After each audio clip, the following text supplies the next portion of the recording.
Hi, I'm Rachel with Ally Safety, and in today's video, we're going to cover the Pregnant Workers Fairness Act and what you need to know about it. So without further ado, let's jump right into it.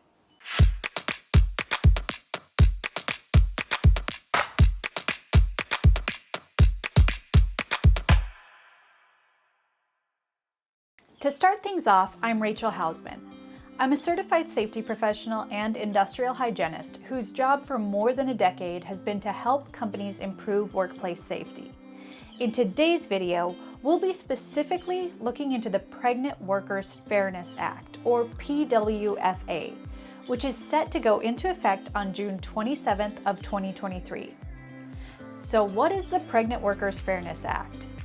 It's a civil rights law that will ensure pregnant workers and postpartum workers are not forced off the job and that they get the accommodations they need without facing discrimination or retaliation in the workplace. You see, under this act, all employers with at least 15 employees will be required to extend to pregnant workers what's known as reasonable accommodations.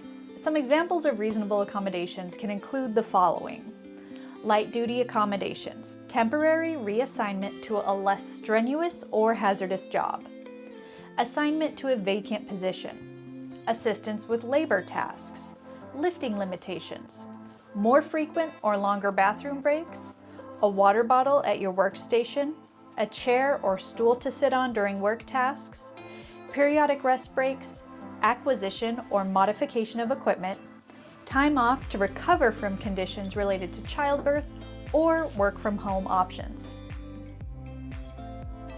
If those accommodations sound familiar, it's because they parallel the Americans with Disabilities Act. So you may wonder, why go through all the trouble to institute an act that provides seemingly minor accommodations? Well, thousands of women lose their jobs each year due to being fired or placed on unpaid leave because prior to this act, employers were under no obligation to offer the average pregnant employee reasonable accommodations.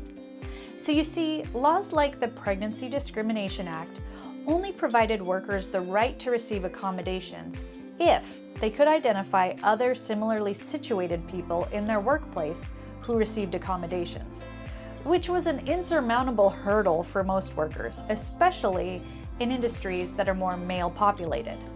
Similarly, the Americans with Disabilities Act only provided the right to reasonable accommodations if the worker had a pregnancy-related disability.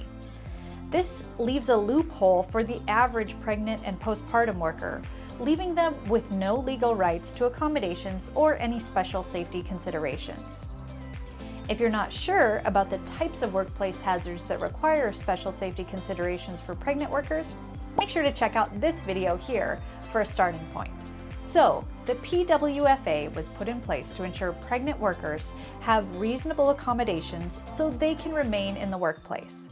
However, it's different from the Americans with Disabilities Act because it only provides protection on a temporary basis while the employee is pregnant or recovering from childbirth. So, what are the takeaways? The biggest takeaway for pregnant workers is knowing that you can ask for accommodations without the fear of retaliation. The biggest takeaway for employers is that there's now clarity on what accommodations you must provide for pregnant employees. However, this is an important thing for those of us in safety. Remember, the responsibility for determining the proper accommodations will ultimately belong to the expecting employee and their doctor.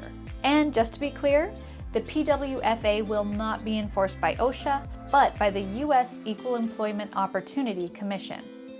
So that's what you need to know to be ready for the law to take effect on June 27th of 2023. Thank you so much for watching, and until the next time, I'll see you guys later.